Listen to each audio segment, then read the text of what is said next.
Welcome back to the Unpatched Gaming Podcast, where we share games. I'm your host, Zach. And I'm your host, Tyler. Trailer! It is finally upon us. Tell me. The Reapers. The Reapers. I guess they are finally upon us. We are playing Except Mass in Effect this game. Just one. for the first time. Yeah, you're right. You're right. I just imagine what they look like out there in the void, just waiting, circling the entirety of the universe. Caca. We're here to play, we're here to talk about, we already played Mass Effect, the original Uno. Mass Effect. From the Legendary Edition, of course. What a great way to play them. Very needed quality of life improvements, which still were not enough. And we'll talk about some of those. I forgot about the UI. Dude, the we, as we say in France. The Mako was overhauled to be better. I guess there wasn't a boost in the original. I forgot this. And the driving is I've always wondered, I guess now that you're saying it out loud, I wonder if that's a Final Fantasy reference. Or if it's just they picked a name. I don't know. Mako Energy. Do you grab the Mako, the planet, the Mako Energy. Mako. Mako. I couldn't tell you.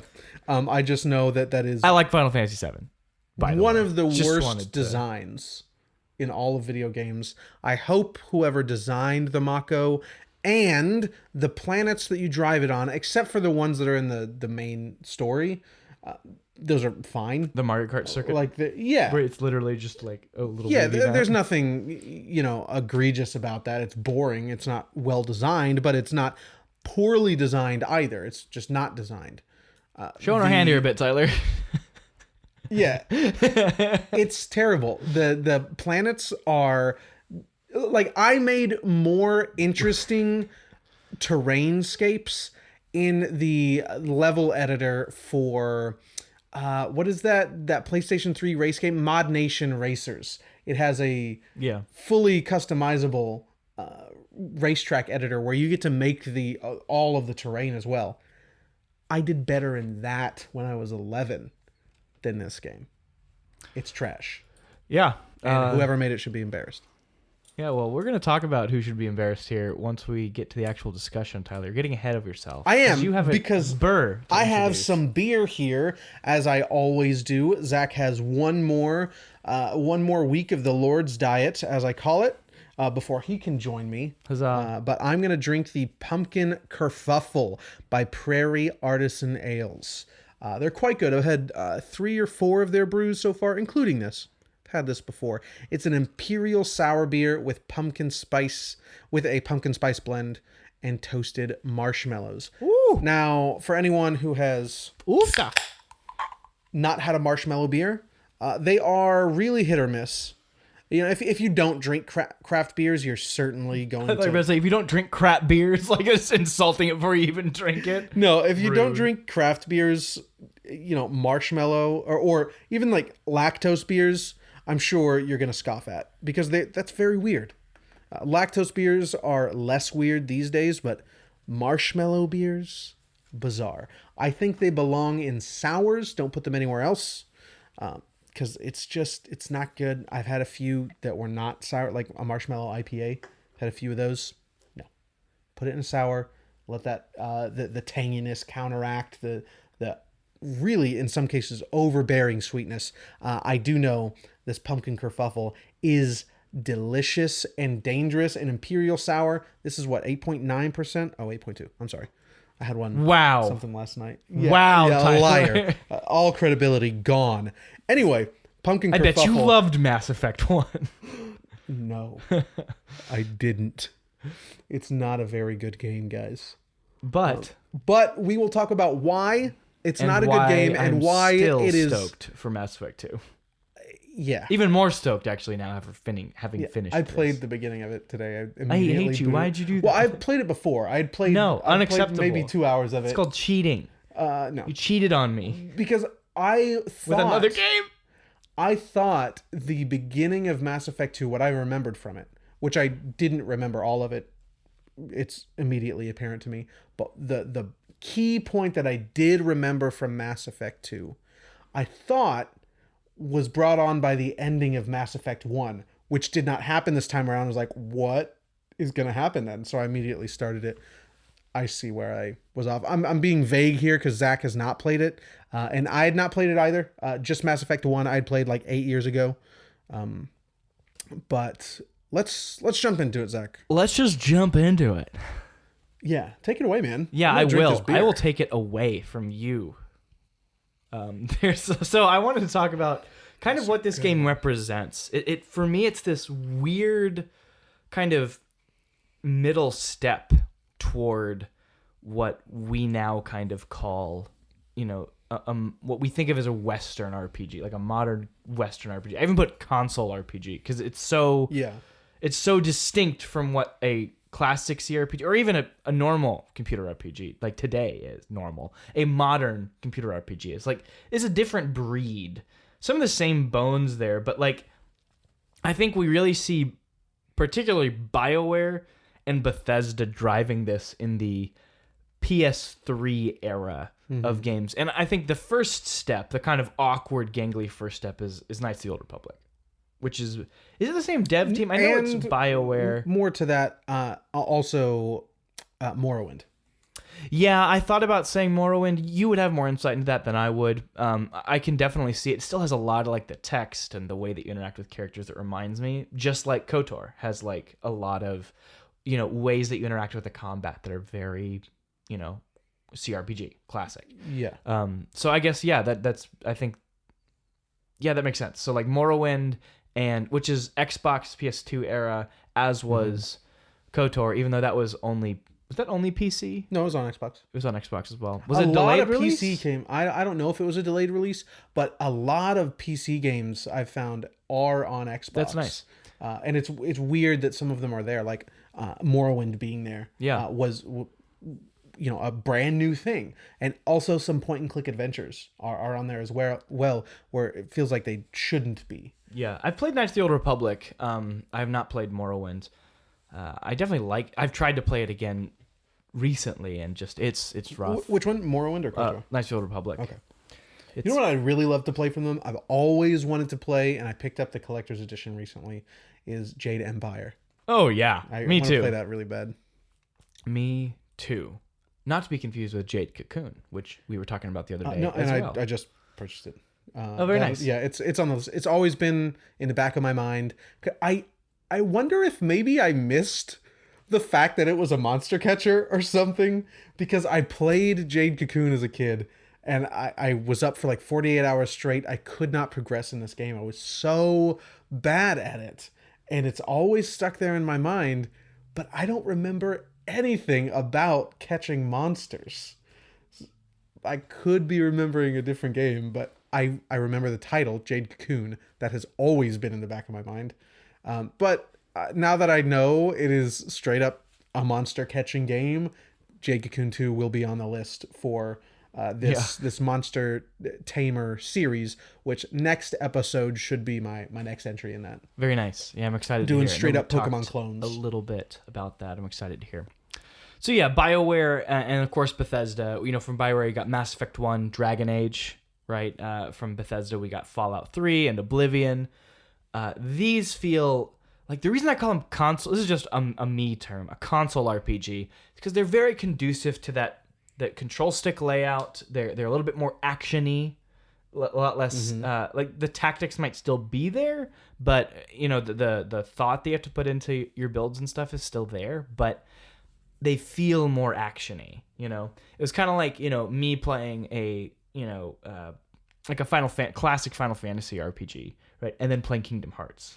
It's like not quite that drastic, but like that's a big deal. Like it's still the same underlying mechanics, the same, menu system technically, but it's so much more focused on you moving through the world and acting in it. And we see that here, but it also moves and feels like an old CRPG game, Mass Effect specifically. I didn't look that much into it. I agree with everything you're saying. I don't have any, rebuttal there. But I would like to add to that by saying it's also a obviously, like, it's a transition into the next gen, even though what at the time was the next gen, even though it came out in '07, so the 360 had already been out for a couple years at that point. The PS3 out for 1 year. It's a sort of transition piece, like Uncharted 1. Like the transition from 1 to 2 is incredible. Same thing with the, Uncharted, that is 1 to 2, but same thing here. It's such a huge step in the next direction. Yeah. Where this feels very old. It feels shaky, like it's a shaky step. And then there's just this really powerful next stride. Yeah. At least based on what I've heard from everyone. And I find myself having a harder time forgiving those games because I don't always remember that. That it was a transition into. Well, it's because some of those games power of these next consoles hold up. I think that's why it's hard to honor it so much. Some of those games that were those big steps hold up because their core design was either so pure or just so well finely tuned. Like, I mean, the best example, Super Mario 64. That game is still a blast to play. Another one that I haven't played recently, but Wind Waker. I was talking about this with my brother just today, and I was like, you can play Twilight Princess, and even with the HD updates, it still kind of looks fine. You can play I'm playing Skyward Sword right now. Link's lips. What is going on with Link's lips in that game? I'm concerned for him. Like, actively concerned for him. I'd like to take a moment. But then, go ahead. Wind Waker. I'm sorry. Wind Waker still looks incredible because they didn't try to keep up with the most modern thing. Like, I'm going to make a pure, really, really simple art style and capitalize on it in the best way I can. And it looks great. And I think that's why some games hold up better. It's a little bit more simple or more pure in what it's going for. This is big. There's a lot going on here. I would like to take a moment to shout out Skyward Sword for a moment, though I am not really a fan of that game. I never finished it either. I didn't get particularly far when I did play it back in the day on Wii. I've tried to play it a few times, and not since the HD remake. I just haven't had the time. But something that blew me away in that game was the visuals. Sure, the actual animation might be a little jank in some places, but the art style is just beautiful.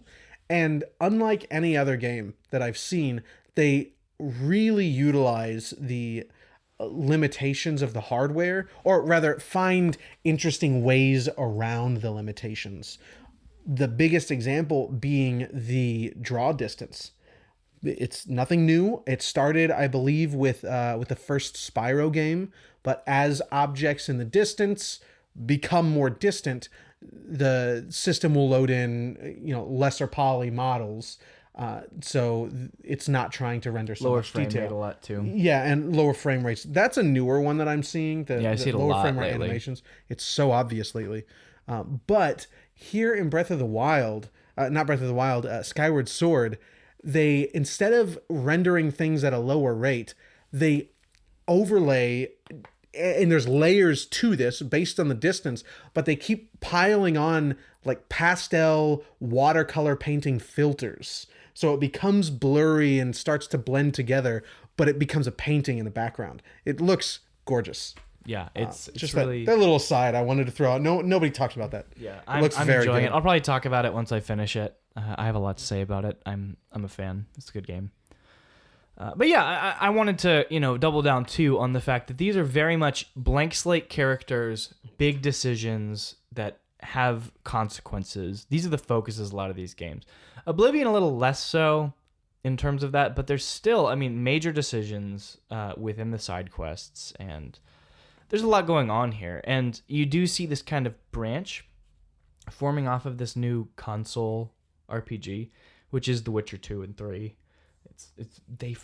Even now feel very distant from the kind of more classic Western RPG as it is today. The Skyrim Fallout institution that it has become. Because there hasn't been much in that space. Yeah, it's obviously the big boys. We just had Elden Ring. We had. But that's Eastern RPG. Oh yeah, It is an Eastern RPG. You're very right. I get what you're saying. But it's... I don't think it is an Eastern RPG. No, it's not a JRPG in the way that we You know, think about like- it. It's not Final Fantasy VII Remake. Yeah. Yeah, it's not a JRPG. It is technically made in Japan. However, it's very much taking after Western sensibilities. Well, you know, Breath of the Wild, I was looking at an interview, Eiji Onuma, I think it was Eiji Onuma, he was saying, well, what games did you play to get in... Interview asked, what games did you play to kind of inform the way you thought about this? And he said, the main one I played is The Witcher 3. Like, that's the game that informed a lot of, like, when because it came out 2015, Breath of the Wild 2017, so it was mid-development when this game came out. So apparently he just played it a lot while he was developing Breath of the Wild, which is interesting because there's like no Witcher in Breath of the Wild, like none.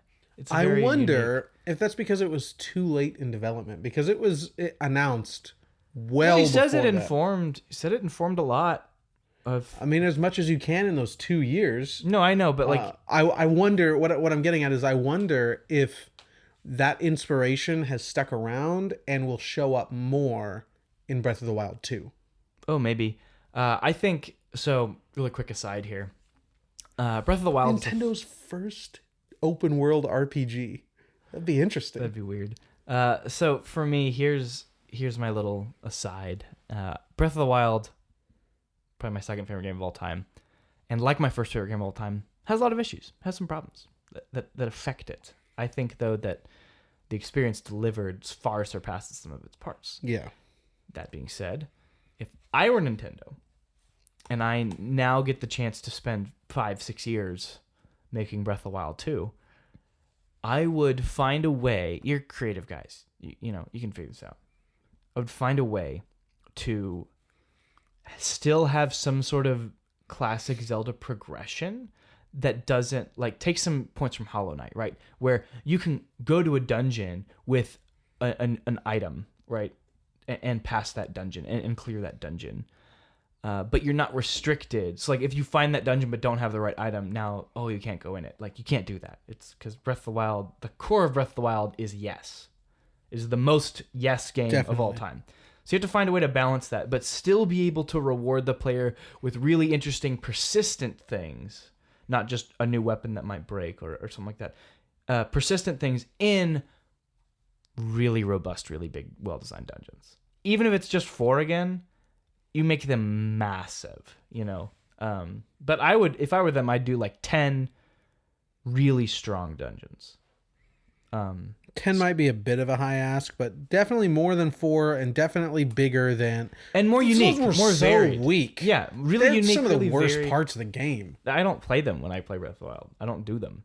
If I play it again, I won't. I didn't the second time, actually. I didn't do those. Yeah, I don't. I did one to get the, what is it, Rivali's Oh, Gale. you gotta get Rivali's Gotta Gale. get Rivali's Gale. It's so good. Yeah. I'm actually trying to do this run that I'm playing right now without Rivali's Gale. I'm pretty excited. Anyway, so that's my take. I think that really bringing in a lot more Zelda while still finding a way to say yes. Keep the weapon break, fight me. Keep the weapon breaking system. Keep the focus on things like Terry Town and the Beach Town and, like, you know, these really creative, the dragons, like things that just pop, things that are memorable, like these emotional Those discovery dragons flying experience. around, and then the one in the south, I think it is. I forget where exactly. On the snowy peak, you have to fight you have to get the, like, rot off of the dragon. Oh yeah, And you're flying down the like, swirling around the mountain. oh yeah. you know- Eventide. I never went to Eventide. Oh, it's my favorite part of Breath of the Wild. Favorite part of Breath of the Everybody Wild. talks about it. I never went. Well, in my 100 and whatever 40 or 70 hours. Well, I saw it in the distance, Never and went. of course, being me and everyone who played Breath of the Wild, I want to go there. And so you try to fly, and it's not enough. I'm like, I'm gonna go talk to the demon, and you go and find the demon guy. Take all my hearts. Like, I need to go to this island right now. Give me stamina. Yeah. It's I did that for Elden Ring. You know, there's the island in the background immediately. oh, me too. Unfortunately, there's nothing good there. There's a dragon temple. It's cool as heck. Yeah, it's kind of lackluster, I think. Okay, that's fair. And I didn't use magic really, so couldn't really use it. But Anyway, also getting there wasn't as much of a Sure. big deal. So I that guess was a brief aside. You're going to be hearing a lot Yeah. about Zelda probably from me over the next couple casts. I've been thinking about it a lot, grappling with it. It's officially my second favorite game of all time now. It's on the list Breath of the Wild? officially. Yep, Yeah. it's there. It beat out How Hollow was Knight. it not? Beat out Hollow Knight for the raw emotional experience alone. That's the That's only fine. thing. That's fine. Only thing that made it win. Because picking at that level is so difficult, you know. But anyway, all that to say, you're hearing about Zelda. We're talking about RPGs. And I was thinking, too, about the limitations, especially because it's so bare, right? Mass Effect 1, it's stripped so bare. You can really see its skeleton in a lot of ways. And it made me think of the limitations of this Western RPG format. I think the best ones are the ones that deceive you into thinking that you are carving out your own path. Mm-hmm. The ones that are able to deceive you into that. Because even Breath of the Wild, you're not truly carving out your own path. You know? Like, there's signposting subtly in that game. Or not so subtly, sometimes. It is far more... It's one of the two games I'd say you truly are carving out your own path the most. But in these... But those... It's not the other... Those aren't story games. That's not the point. That's why you can do that. The main reward for a lot of these games is the story for people. Specifically the BioWare stuff. Mm-hmm. Like that's really where it is. The decisions you make having long-term consequences and the character relationships that you develop. This is what draws a lot of people. It's why Outer Worlds was pretty successful, is because you just liked being around your crew. The crew was great. It was just fun to be with them. So I think the best ones disguise that, because playing this, I'm very much like, I go to a situation like, well, I can choose this outcome or choose this outcome. There's no real build-up a lot of the time. Now, some moments are built up quite well, but many are not. Many are just there. And I knew I was playing a game with two branching paths at that point. I think The Witcher 3 does an incredible job. And they're barely branching. Yeah, and The Witcher 3 does one of the best jobs of disguising that that you're just picking between two or three different things. The way you've played the game for 30 hours will impact the decision you make at the 40-hour mark without you even knowing. Of course, the famous Bloody Baron quest. I want to play that really bad. I'd like to really see does a game job. that does those, big sort of moral choices without making it so apparent. All of this should be under the hood, like the Paragon system, the Renegade system. Yeah, those should have been under the hood, but have a more robust thing. So, like, if there's a few different outcomes for a situation, let's say 4 or 5 different outcomes, or even bring it down to 3. Have these various sort of moral gauges building in the background and taking from each other based on your decisions, both in dialogue and out of dialogue, without you knowing. Just totally natural. You don't know what it's going to be. You can't affect it. Undertale, other than, great example. I would like to play Undertale. Undertale's a great example. Yeah, it's... Because the Renegade system is just... It's boring, and like I roll my eyes at it a lot. It doesn't mean much of anything. So yeah, let's dig into that a little bit. I had issues because I built into intimidation and basically put nothing into charm. I'm just not very charming, unlike real life, obviously. And I put that points into combat instead. And pretty much every time you come to an interesting decision, there is an intimidate and a charm check. And if you have enough points, you can do the intimidate check successfully. Yay. And there's one instance where there's a guy who comes to you and he's like, hey, can you do me a favor and buy this kind of mental booster for me? I ran out of my allowance for them this month, and I really need to, negotiate for Earth on Earth's behalf for this. And so I'm like, no, I'm not going to get this for you. He's like, oh, come on, Shepard. Like, I really need it. And so I finally use Intimidate. And it was like, you need help. You need to get your act together. Like, I start yelling at him. Like, so he's like, you're right. And he walks away and, decides to not use the drug and just to go for it. And it gave me Renegade points. I'm like, this man is no longer doing drugs. Like, that's a good thing. Like, he's not, he's but trying. you used intimidate. But I though. used intimidate. And then there's another where, I can't remember the situation exactly, but like, I shot someone. Little Paragon points come trickling down. I'm like, what is going on? The most egregious example is the one where the mob guy, that like I don't know if you got this because it was one of my backstory quests, but there's a guy who, he's like, hey Shepard, how did you you were part of our gang. I'm gonna tell everyone about you being part of our gang if you. Oh yeah, I wasn't. I did that. Tell everyone unless you help us get this guy out of prison. She's like, yeah, whatever, I'll go help. And then you figure out the guy definitely deserves to be in prison because he's a racist. And so you tell the guy confronts you in front of the police officers, like, what are you doing, man? That sucks. How could you do that to me? And I stand my ground. I'm like, no, publish whatever you want about me. Like, screw you. Like, this is wrong. And I got renegade points. I was like, what is happening right now? I was very upset. I did not. None of that happened for me. So where were you in, like, what was your rating at? By the end of the game and throughout most of the game, I was half and half on both. Okay. Like, they were both pretty equal. I went full. They're the first things I upgraded completely. Were both charm and intimidate. I got them both all the way up. So I'd have all the dialogue options. And I sort of just played how I wanted with the conversations. I would choose more strict or firm stuff, things that likely came from intimidate. Typically when I was talking to the council or someone in authority. With Rex, I was a little more off-putting, or what would be considered off-putting to other characters. Not so much with Rex. I was nice to some people and, pretty neutral with others. Just based on the situation. Like, I would have yelled at the guy on drugs and said, get your life together. This is nonsense. I probably would have done that. But I didn't run into any situations where I got points for something that just seemed off the wall, like you.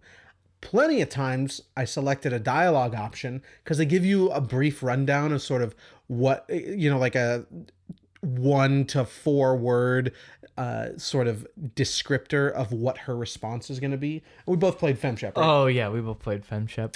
And then it would be something just totally nonsensical, something that does not relate to what you selected, and you didn't want to say something like that. I checked my controller a few times to make sure. Like, I watched it really carefully. Like, am I selecting the right option? That was my biggest complaint from the game when I played 8 years ago.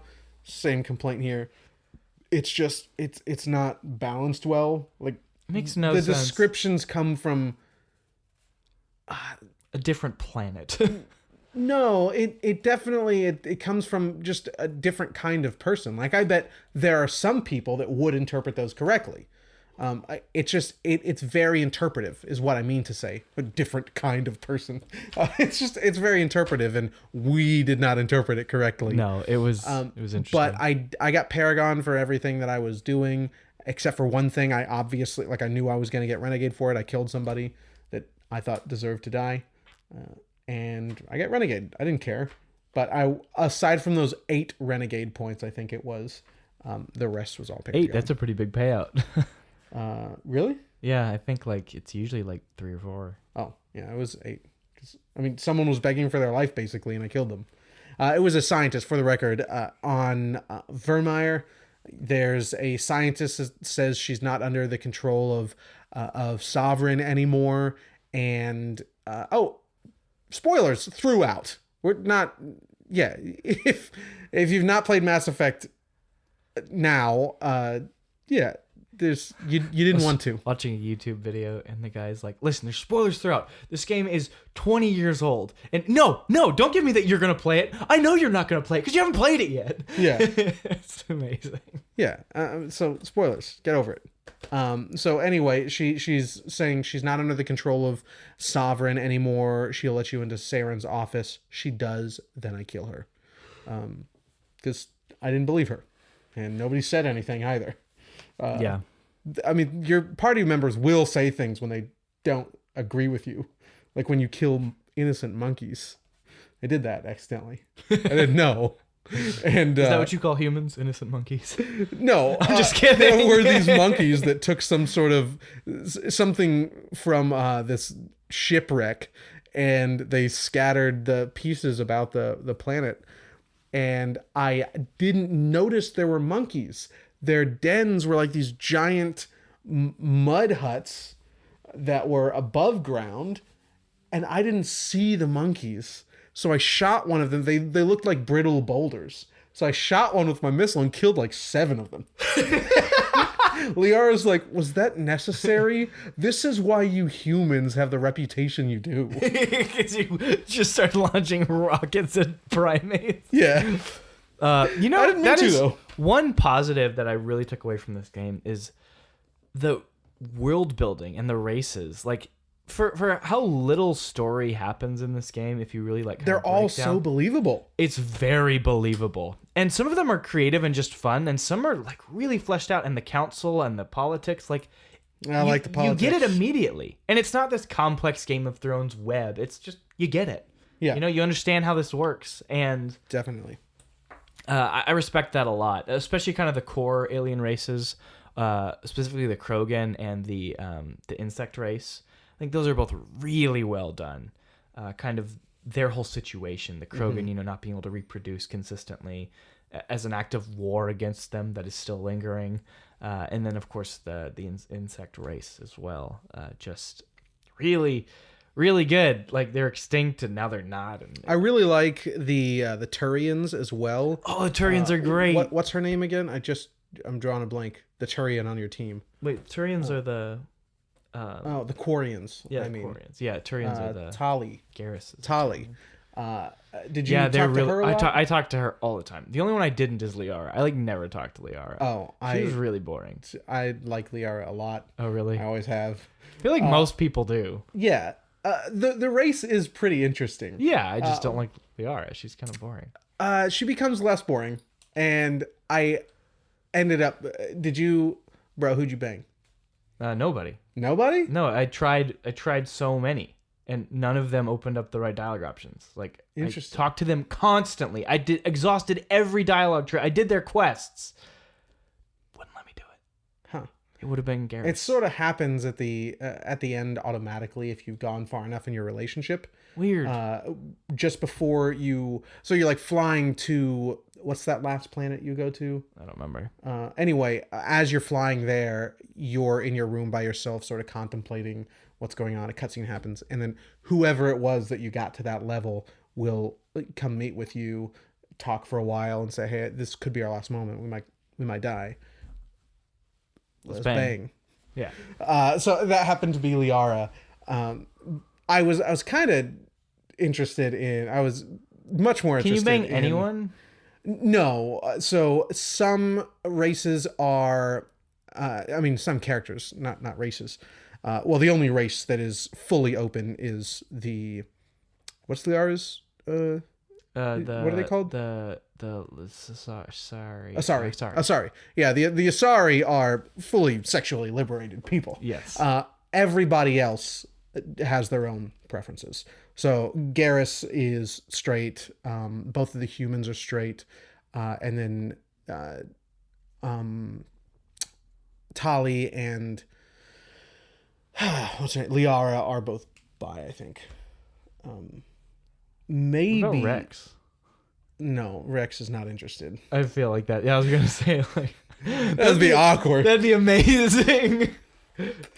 Yeah, he's just that. If you didn't get your sad day, just like Barrett in Final Fantasy VII, if you didn't get your relationship up, you have to actively because and the way Final Fantasy VII works is Tifa, Eris, Yuffie, and Barrett all have a default value that they start at out of 100. I think Eris is like 70, Tifa's like 50, Yuffie's like 10, and then Barrett's 0. So you have to actively lower the others while actively increasing Barrett's. Like, you have to actively try to go on a date with Barrett. And it's this, like, really awkward... It's incredible. One of my favorite That would have been decisions. great. That would have been great if they did something like that with Rex. Oh, just yes. come and hang out for the night, play cards or something. Yeah. Clean your gun or whatever. He just sits there and cleans his gun with you. Yeah, I like Rex a lot. I do. I thought I was going far enough with Tali, but maybe that relationship doesn't open up to. I want my boy Garrus. Garrus is a bro. Garrus is a bro. Garrus is a bro. Rex ended up being more of a bro for me. Oh, I love Rex. So Rex was like my bro, but Garrus was. We were on the same level. Like we agreed with, sort of the way he does business, if you will. We were on the same page there, just as members of law enforcement, which might not be, the best thing, but we agreed a lot. So we were definitely bros, but not in the same way that Rex and I were, actual bros. That relationship became less of a transaction. Yeah, so it looks like whether you play as male shepherd or female shepherd, you have 2 romance options in Mass Effect 1. Oh, so the human and then... The humans or Liara. Or Liara. So you both have access to Liara, and then the humans are straight. So Garrus is not an option? Garrus is not an option. Oh, I guess he is in the second one then. I'm pretty sure he better opens be, up. Because your boy... Liara does... Tali does as well. I love Garrus. Yeah. Like, he's just so... Like... It's like you're watching the evolution of someone who is going to be the coolest person ever. He's just like that one last step away. He's not cool, but he's just a little bit too much of a there's not even a word for it. There's no word. He's just almost cool. He's almost cool. And he's already acting like he's the cool guy. I really like his voice actor and whatever effects they put on it. He's got such a unique voice, and just the cadence of his speech. He's such a good character. I think my favorite voice performance was Liara, though. I think Liara has a great. I like Liara a lot, and I didn't.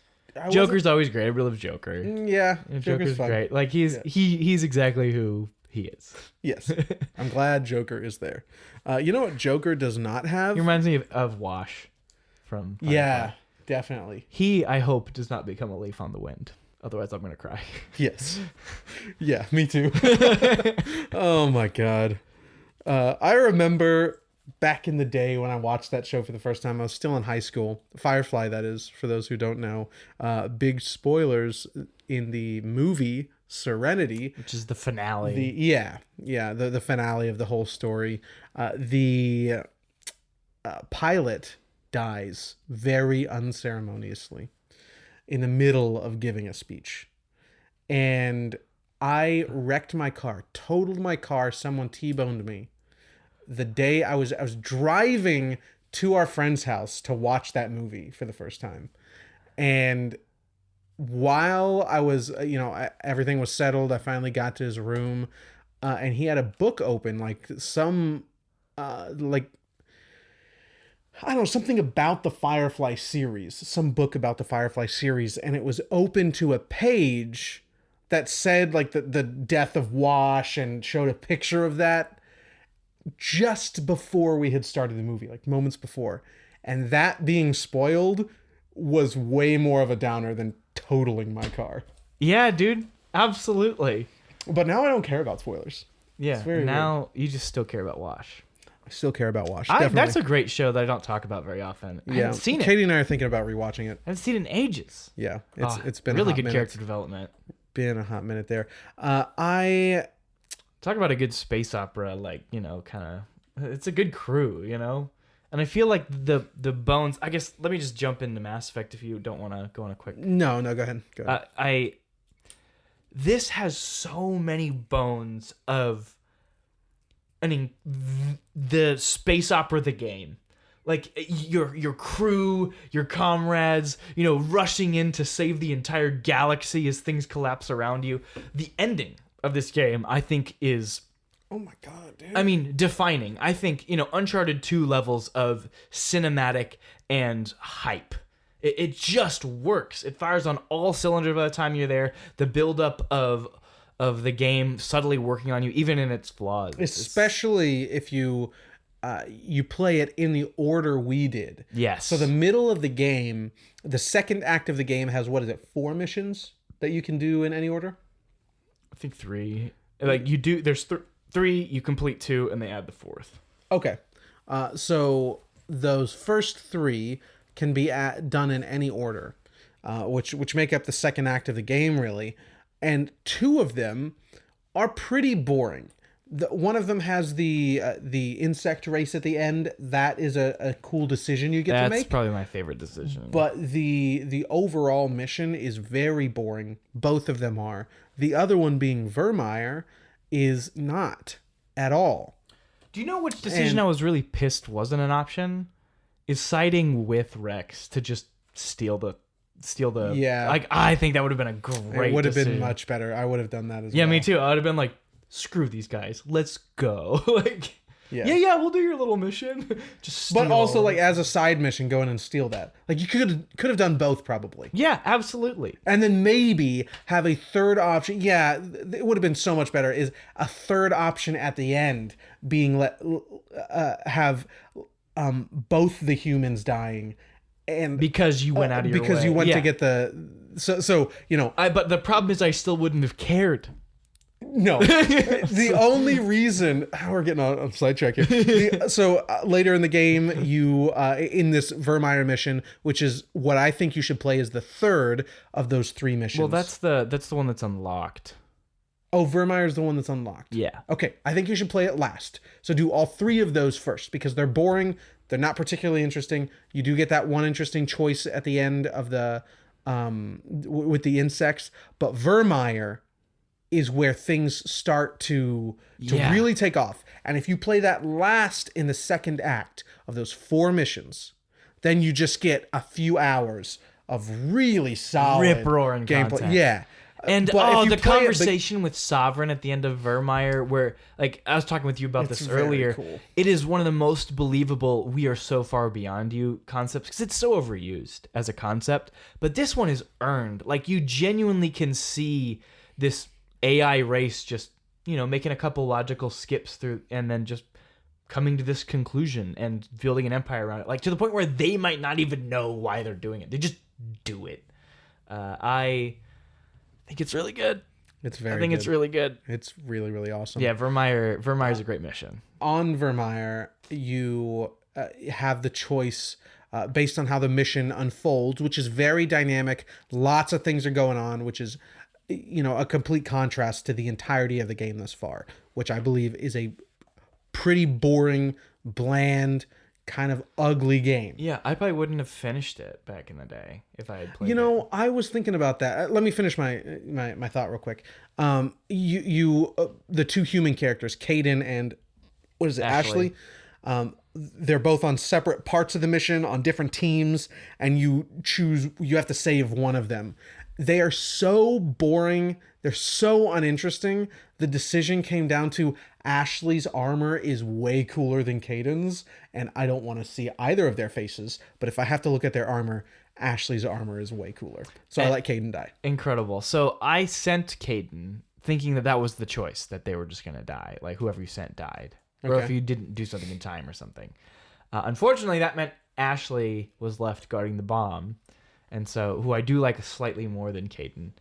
So I ended up saving Caden instead, because I wanted to make sure the bomb went off. I wasn't sure if it would, like, not go off if I went to save her or something, So these are the same decisions I made in the previous run, or maybe they weren't, but I did save Ashley. The decision that happens first, who you send to the other team.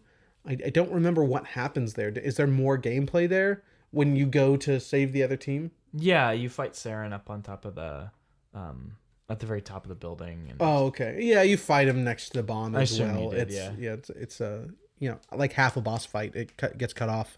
Yeah, dude, his rockets. I know you're playing on easy, but that's the only thing that, like, oh my gosh, if you got caught out in the open and he just decided to unload his little barrage of like 5 rockets at once. Oh, he didn't even do that. Oh, it was so annoying. I'm playing on easy because I played it before, and I know it's very dated. It's not a very good game, in my opinion. The gameplay, that is. There's more to this package, as we're talking about. that is worth Yeah, it's the playing. bones, man, and it gets some real meat on those bones in Vermeer in the end. Like, Yeah, you so feel it. if you're into playing it again, play do we go for the Vermeer council, or do we last. go for you're like, oh no, like just kill the council, screw them, I already hate them anyway. Like, No, I thought it was a bigger decision for humanity. Like, I had the choice to do both. Do good for humanity and succeed at the mission. So I went with saving the council. I don't remember what I did last time. well, what happened? Like, were you still able to beat the sovereign, or like, what was the consequence of saving the council as well? You know, I don't think there was much of one. Interesting. What was the other thing? You killed the council to do what? To focus on sovereign, so sovereign just blows up. Like, No, you still fight sovereign, but they talk about during the fleet that comes in to save the big ship. I forget what it's called. The council Lilo and is Stitch on. ship. Yeah. It looks literally just like the Lilo and Stitch ship. Interesting. So to save that ship, a huge swath of the fleet is destroyed, and so it's perceived as humanity's biggest sacrifice. This could not possibly do anything else than prove their worth to be on the council. Interesting. So I don't know if Yeah, it seems like it's that's different. just the better decision then, Yeah. because literally the council dies and then Yeah, it's a unanimous decision. They're all praising you. do you get to choose who goes on the council? Yes, you get to choose. Yeah, that's what. Yeah, same here. It just doesn't really matter. Oh, so you kill the council. Well, now we're the leaders of the council. And who did you choose?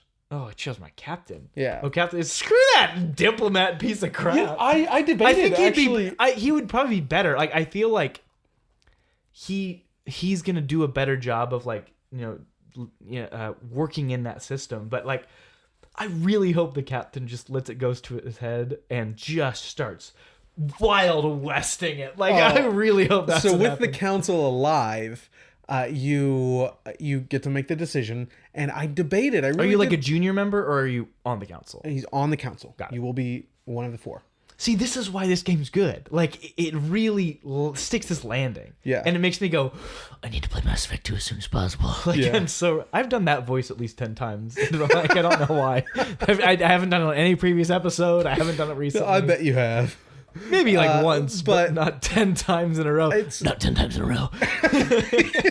It's such a good last act, especially if you of the middle act. You do Vermeer last, because it is a step above everything that came before it and leads directly into the rest of it so smoothly. If you have that be the last, And like, you talk to the AI of the why am I blanking the name of the race, the Protheans? Protheans, yeah. Protheans, yeah. The Protheans, you go and you talk to their AI, yeah, Vigil, and like, he talks about like how he's had to like slowly drain all of the life support systems to keep alive, and them realizing, like, just the whole history and context there is really good. engaging. And it's so concise. Oh, you and get the so area much. Looks really. It's one of the only areas that stands out. Is the Vermeer's ruins. pretty good. I like Vermeer. Vermeer's good. Yeah, it looks nice, but just the ruins, man. I love Everything ruins. else in the game's so boring. Even the Citadel is just such generic utopian white. Oh yeah, I don't like any and empty. environment You talked in the about game. empty. Yeah. No, I mean, it was in 2007, but for a remaster, put some more NPCs in there or something. Yeah. Whatever. It just makes it look more alive. Yeah, change the textures a bit so it looks like it's been lived in. It looks really bad, I think. But yeah, enough about those. There's those last missions are just so good. I think you should conclude the second act with Vermeer. But I want to go back to a point that you said a moment ago, that you made a moment ago, about not finishing it back in the day if you played it in 2007.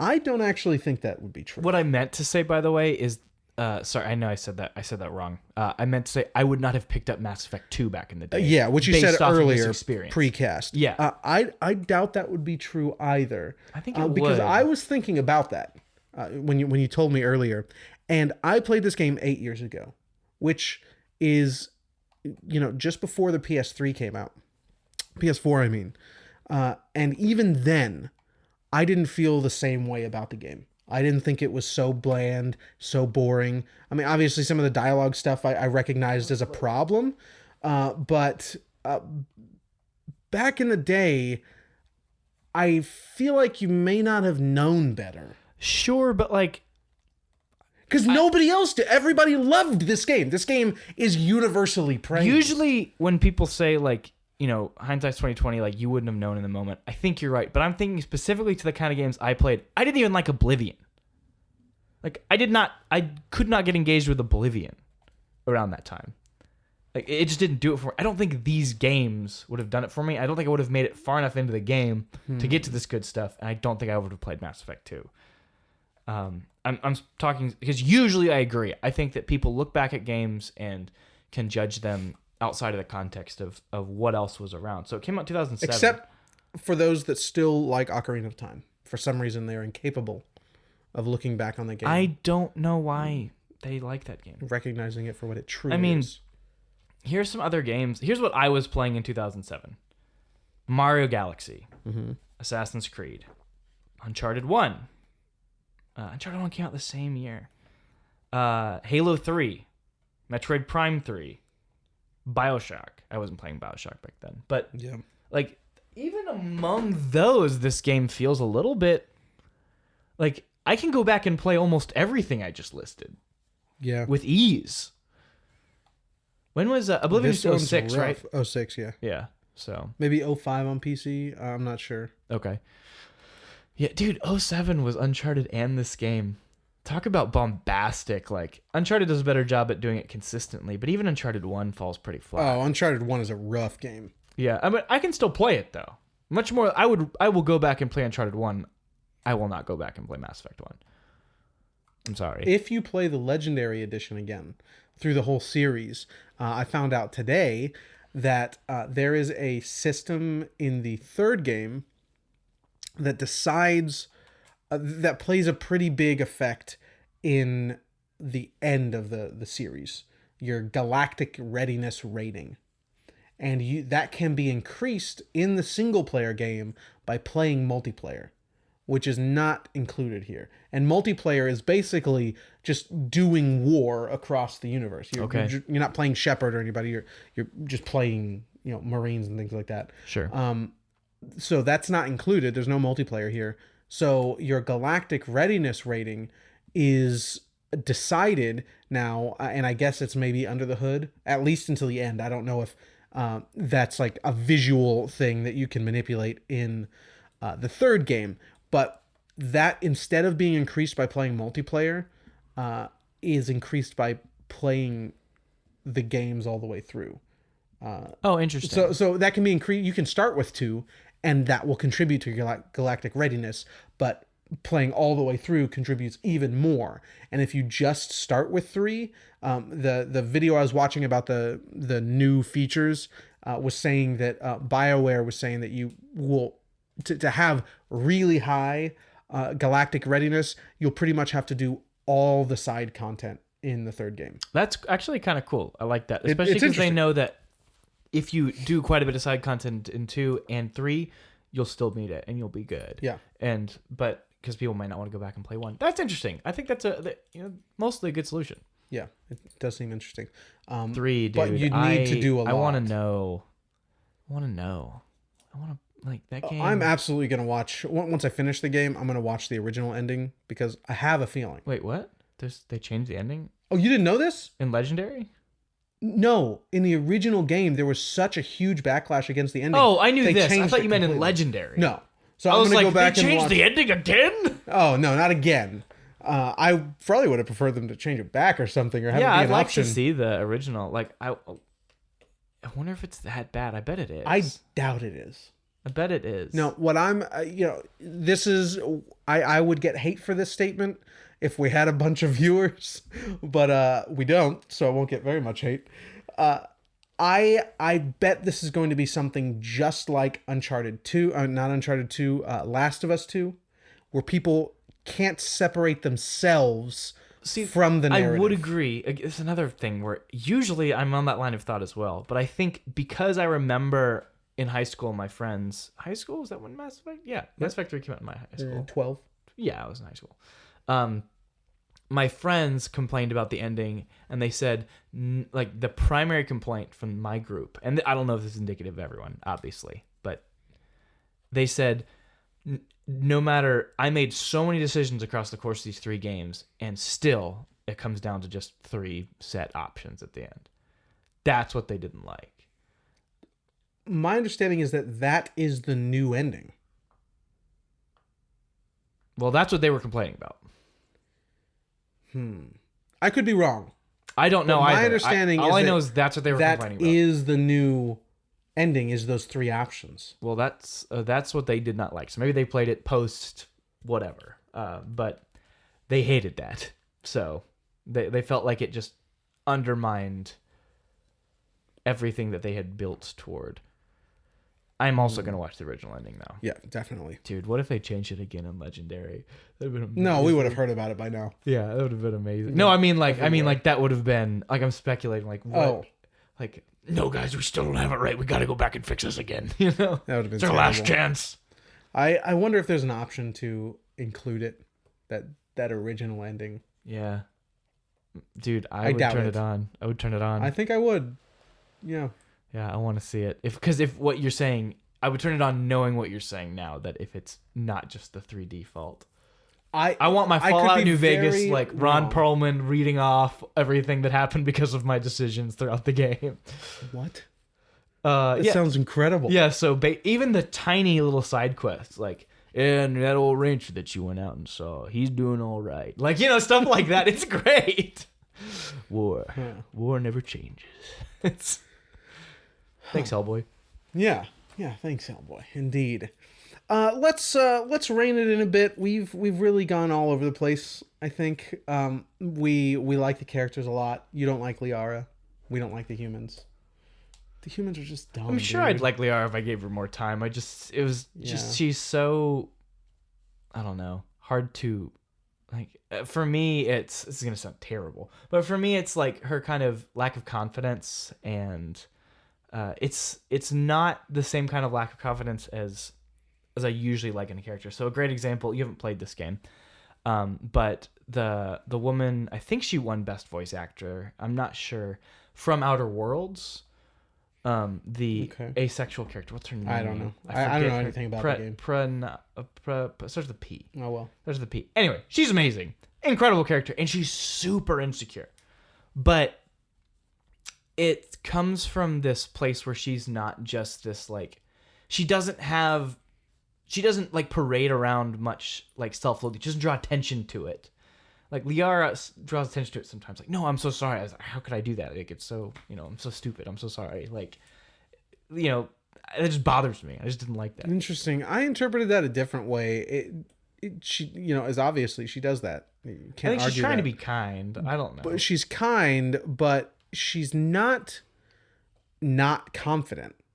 Like, she knows what she is, and she knows who she is, and she doesn't have any problems with that. She's just in a new setting and understands she has a job to do now. And I think she's trying to be a little more diplomatic about it, but doesn't know how to. That's fair. She doesn't have a lack of confidence. I gave her very little time because of my initial impression of her. So I probably deserve, based on how everyone likes her, I would probably deserve to give her more time. I do wonder. I like her for more reasons, but also this reason. She's the sexy blue alien. I wonder how many people just like her for that reason. Excuse me. Garrus would take major issue. Actually, he wouldn't, but I take major issue on Garrus's behalf for that statement. He's my sexy blue alien. He's gray. He wears a blue suit. He's got blue little tinges. Yeah, until you put pink suit on him. I did. I really didn't like the pink suit. Like, I liked the pink on okay. I need to clarify this. The pink suit in this is terrible, not because of the color, because of the little like the bumpy frills all over it. It's like you could just scrape it in here. Like, it looks terrible. Oh, I don't mind it. I hate it. Especially Ashley's modified. That one looks good. That one looks good. I will admit. No, I'm talking like, put that on Garrus. It's garish. Okay. I don't like it. And it also needs to be like less drab pink. Like it's a really washed out pink, Oh, especially on that white. That particular pink On that as white. Well, I'm sure I'd like the pink if it wasn't on that washed out white. Well, I wouldn't want it to be bright. Like to Dude, be a give it bright give like it a bubblegum nice, pink. No. Ah. I'm talking about the white. Like if you have the washed out pink with like maybe a little bit more of a popping gray or something, it would just look so much nicer. Maybe. And then get rid little textures on it, like anything else, people. No, I like those textures. You're They make wrong. sense to me. You are incorrect. It's They terrible. make complete sense to me. This is not like hockey pads at a trampoline gym. Okay. We're talking about this pink armor because it's one of the higher rated armors in the game. That's why we're talking about it. I took it off. I put Garrison's level 1 armor when I went to raid something. I was like, this armor's terrible. Garrison's gonna die, but it's fine. Like that's why I have Rex Forge. Just stay alive. Yeah. Oh, we didn't talk about how we used our parties. Oh, the same way every battle. That's one of my biggest complaints of the game is unless you probably play it on hard mode, which is just probably pretty frustrating. I used the same thing every fight. Yeah, it never worked for me. Like there was no reason to. I changed it up, but there was no reason to. Yeah. What I typically went between was Garrus and Tali. I like the balance of Tali having full. What's the opposite of biotics? Tech. Tech, yeah, full tech, and then Garrus has half tech and half combat. I like that balance, and then I would switch to Liara and Rex, who Liara has full biotics. Rex has half biotics and half combat, and then that would balance with my half biotics, half tech. I didn't have much combat. Yeah, I did biotics combat. I think I would have rather done tech. I think tech is just dude, some of the tech stuff is awesome. Some of the tech stuff is cool, but the biotics being the medic, so the poison and the warp ability, or with Liara, warp is broken. You get dude. So I always brought Garrison Rex every time. And anytime I started a combat, especially I'd find the biggest, baddest guy, and I would have Rex cast warp on him. I would have Garrus do the tech one that just immediately breaks shields. And then I would just launch the grenade, and they would die immediately every time. And now I just have to clean up the small guys. A little push here, maybe overcharge, overheat. I did shake up the party. It was not disabling necessary. too is really good. Like stasis and the one that like disables their weapons. Those are like casting. I would occasionally then switch it up to have Rex and Garrus, or Tali and Liara, because they both had full tech and. Yeah, why would you play with the humans? Well, full combat's probably pretty good.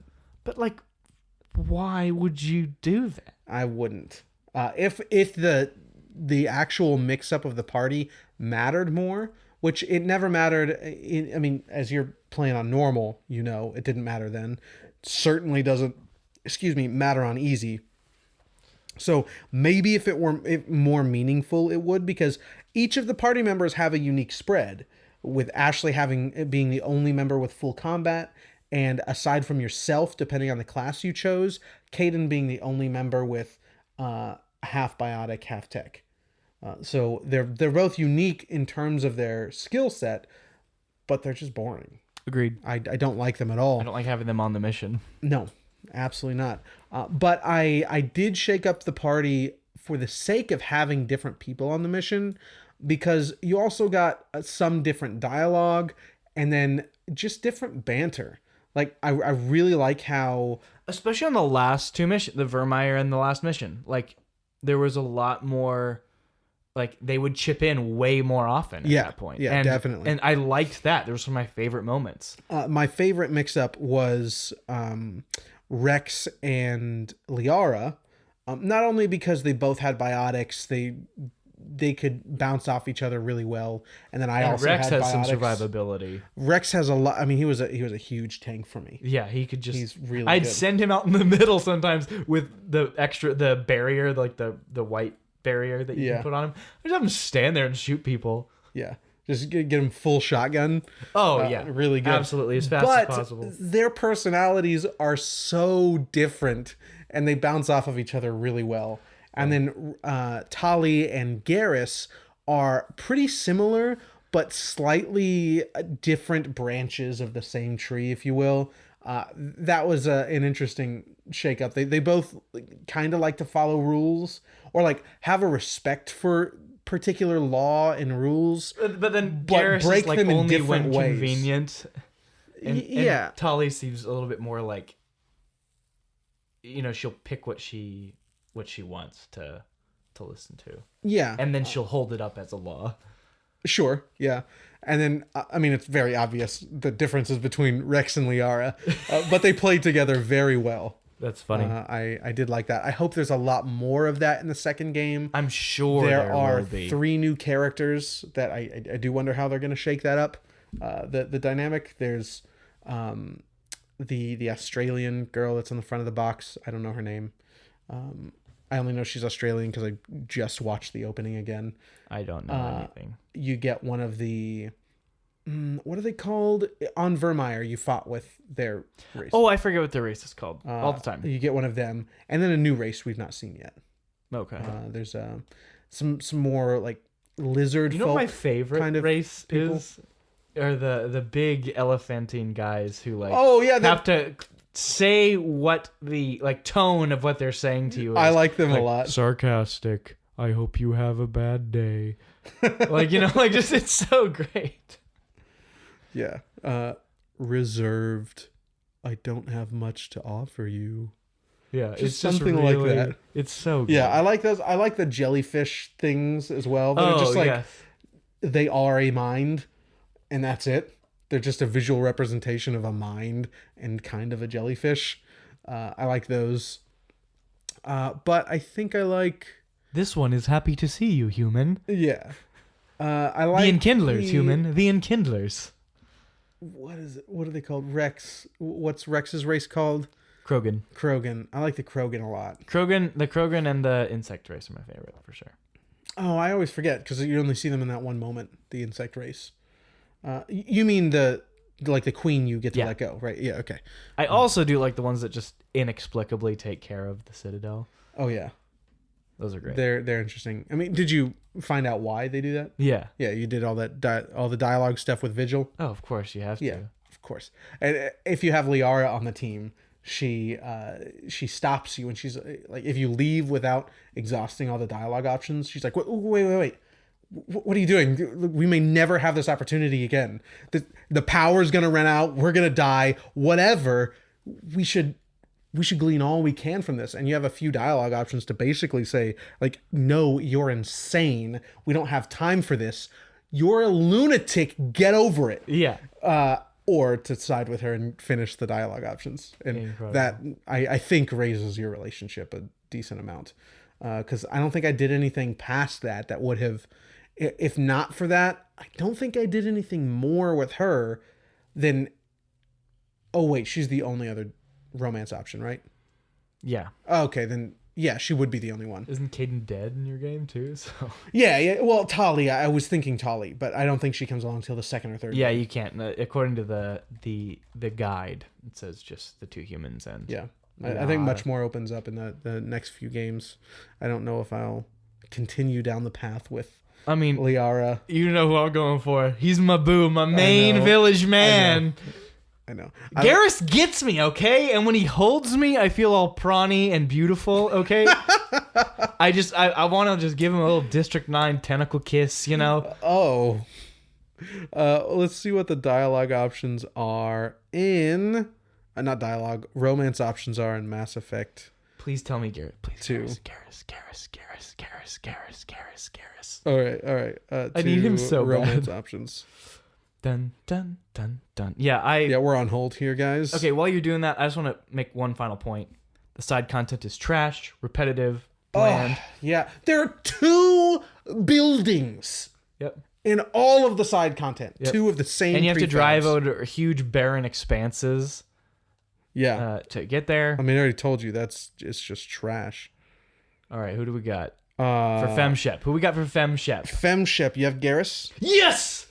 My life is complete. A new character called Thane. You have Caden, Liara, a new character called Jacob, which is this very handsome black gentleman right here. Wow, I like Jacob. Yeah, he's he's no Garrus, but I probably won't Oh feel no! like... Looking closer here, I was gonna say he's like who's the guy that played Warmonger? What's his name? Played Everybody Warmonger? loves this guy in Black Panther.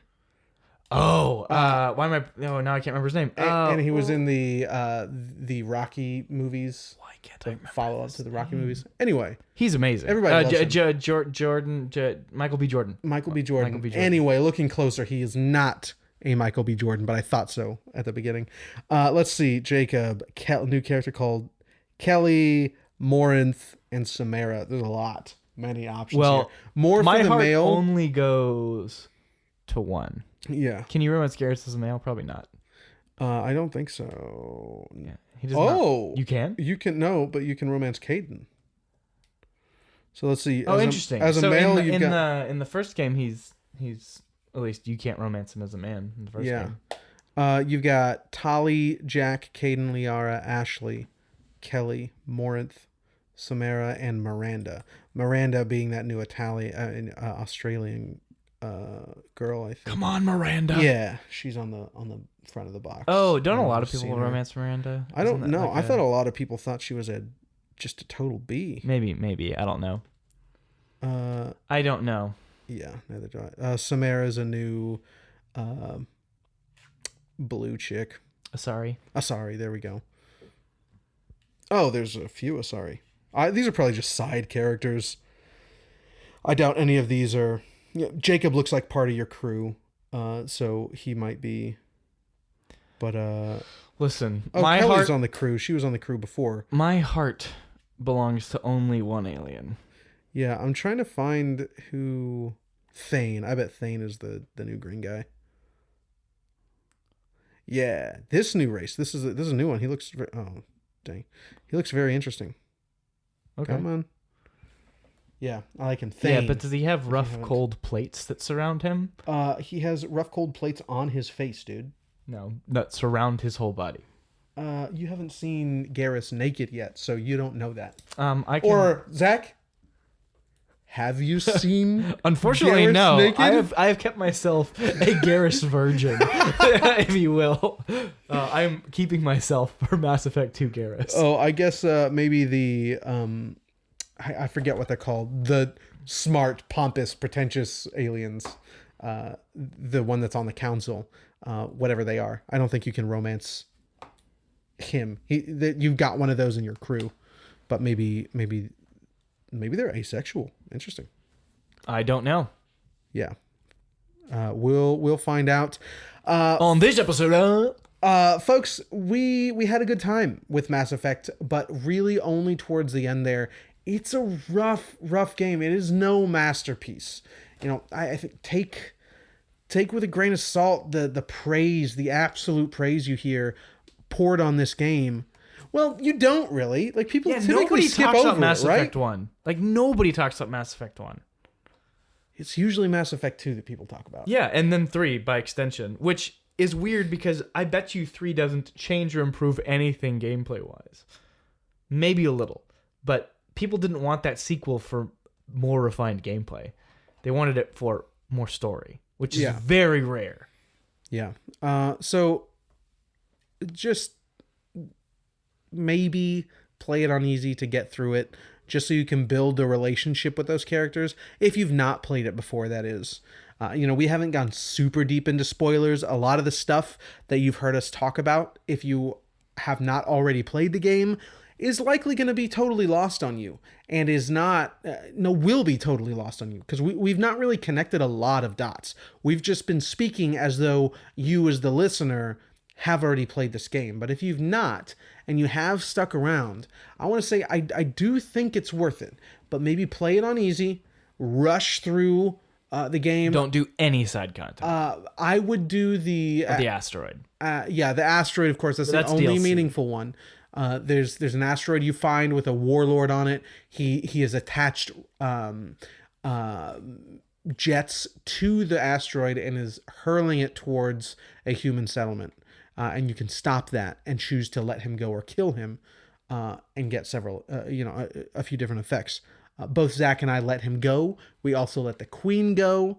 As you know, Zach killed the council. I left them alive, and we both killed the opposite human. And Zach didn't romance anybody. It's because you can't romance Garrus. I'm keeping myself pure, Fair undefiled. Fair enough. But there A space virgin. there's a you might lot say. good right there at the ending. I would skip all the side content except for the character missions that there are 3. Well, if you play with the humans, there are probably different ones. We did not, but with Garrus and Rex, there are ones that they give you, and then you have to already complete one of the side missions to unlock Tali's sort of character mission. They are just as boring as the rest of it. However, it builds your relationship that will then carry into the other games. It's the only reason I would recommend doing those. Otherwise, they are just as stupid as the rest of it. But that last act of the game is so good. So good, dude. I would recommend playing it if you blast through it. Yeah, it's a rough package. Indeed. But I'm looking forward to the second one just as much as you are. What a step above. Again, I played the opening again this morning.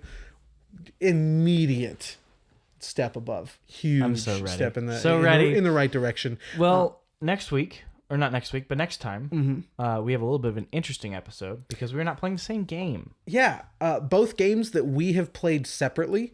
You have played God of War before, 2018 that is.